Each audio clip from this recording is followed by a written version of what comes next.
How you doing? It's Doug with CDF Training. I'm gonna go into one of the most conflicted things I hear out in the field, especially in the well control courses: ballooning. What's a balloon versus a kick? I'm gonna show you exactly what a balloon is. Number one, we're even gonna get into this, ballooning can only happen if you've had trackable losses. You have to know exactly how much fluid you pushed off into the formation, okay? It's not a kick, it's 100% seen on the surface. So let me explain.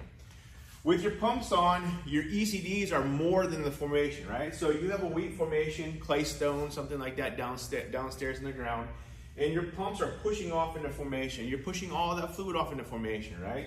So in this case, this guy lost 7 barrels while he was pumping ECDs, right? Because his ECDs are too much.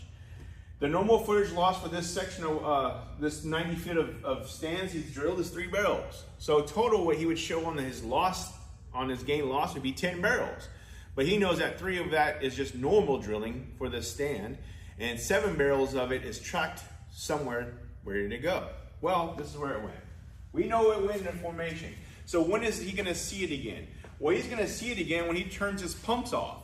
The ECDs, the pump on scenario is no longer there. So what happens is Mother Nature pushes all that fluid back to him. Okay? So that 7 barrels was knocking on the door, and as soon as he turned his pumps off, the door opened and they started coming back to him. Now, this is where it gets tricky. You have to understand returns. So your pumps are off and you're flowing. Normal returns for this rig is 7 barrels. So he turns his pumps off, and 7 barrels is usually where everything kind of equals out.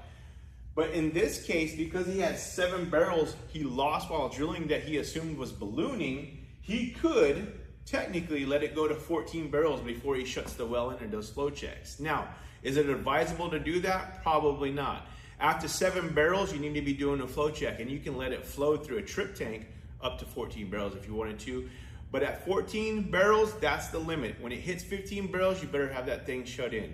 And after that, we do what we would call a drawdown test. We'll get into that later.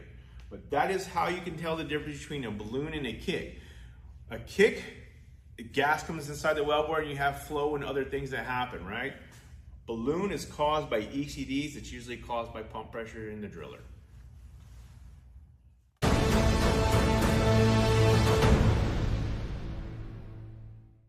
Doug with CDF Training. Like, follow, and share.